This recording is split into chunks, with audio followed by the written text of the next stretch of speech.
Now, from across the tri-states, this is KHQA Sports. Our last team left standing in Illinois finally got back out on the court tonight in what was the biggest game in program history. Unity had planned to use their cutting guards to draw the attention away from big Lane Davis and rely on their outside shooting to help them get by in the quarterfinal tonight against Waterloo-Jabot. Out at the Jacksonville Bowl, Dylan Schaefer leading the Mustangs out of the tunnel. We'll get a shot of the Unity student section right there. They were absolutely deafening tonight. Coach Carruthers getting some final words in with his troops before they tip off. Alex Blickan getting called out. Him and Lane Davis would have to be big tonight to get Unity the win. They would be all of that as early on. Schaefer's going to find the big fella in the paint, and then he's going to find Mr. Reliable, Will Klusmeyer, for the lay-in right there. Waterloo, they would open up this game on a 10-4 run. They'd go up to lead.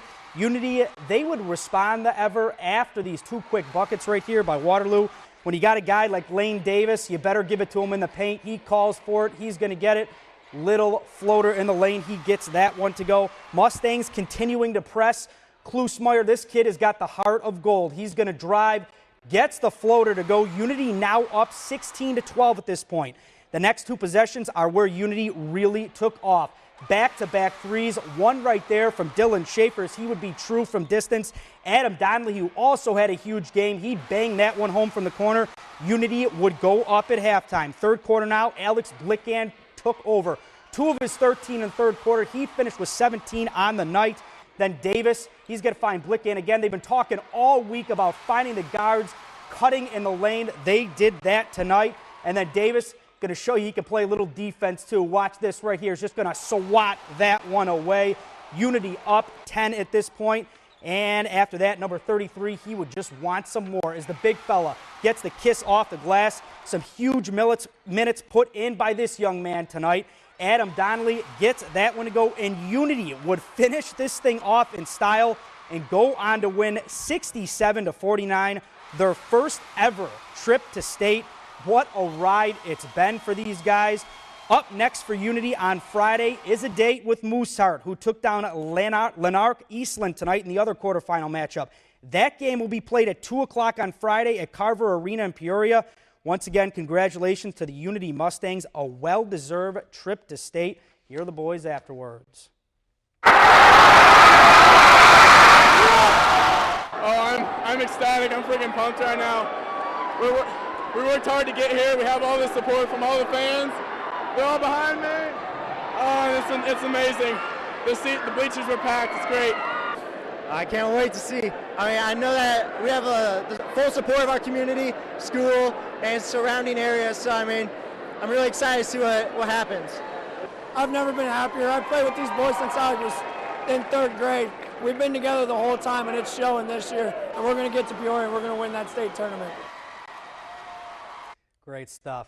What makes a high school sports program successful isn't necessarily how many games a team wins. Of course, that helps, but what gives a school its reputation is its community behind the kids.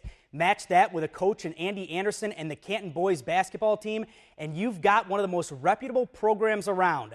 And with the Tigers on the brink of the state title game, it's those who've supported them that deserve a lot of credit. We have great support, the community, all of our fans. People have supported me for a long time, and even our alumni players. A lot of those guys were here, and it's just a tremendous feeling. And like I said, we try and keep it like a big family, the guys that I coach, and just a great feeling. And now that Coach Anderson's squad has gone farther than any Canton basketball team before, one might question if lack of experience in these games might hinder their chances to go all the way.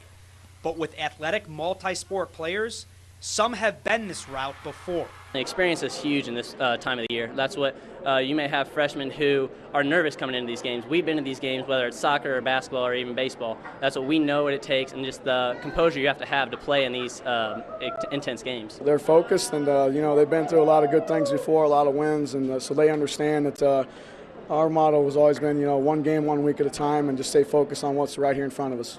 And as Thursday's game against Iberia nears, the Tigers will thoroughly prepare for their length in the interior. A matchup which Gabe McKenzie, Cameron Durst, and Jordan Hausdorff can handle with their strength and size. I know they have a big kid in the middle, and I think that'll be the big one. You know, they've a couple years ago they played a fast-paced game, and now they kind of slowed it down a little bit to try and feed him the ball a little bit. I know they were in the Final Four last year, and Steve's a tremendous coach there, and they do a lot of good things. And you know, hopefully Coach Grunin gives us a good scouting report coming back. Well, the seeding and bracket was announced today for the NJCAA D2 National Tournament. John Wood did not receive a top 8 seed, but were included in the top pod, indicating a 9-12 seed in the 16-team tournament. They will open up tournament play on March 18th against number 8 seed Central Columbus out of Nebraska. The Blazers won their first outright conference championship in program's history and won of the 19 of the last 21 games. Some scores to get to you. The Quincy Homeschool boys fell today. Indy Wildcats 43-37. A nice game from Ben Katsula. Over to some baseball scores right now. Culver wins over Culver falls to William Woods today by 1 run. 2-1 home run by Nate Olin in that one. HLGU also in action. They dropped both games today. Let's show you some women's softball. HLGU takes both games today to say fall to 7-8 on the season. John Wood dropped a tough one, and Western dropped a tough one as well to number 20 Tulsa 7-6. So amazing stuff tonight. Unity going to the state. All right, thanks, Will. Appreciate it. We're back.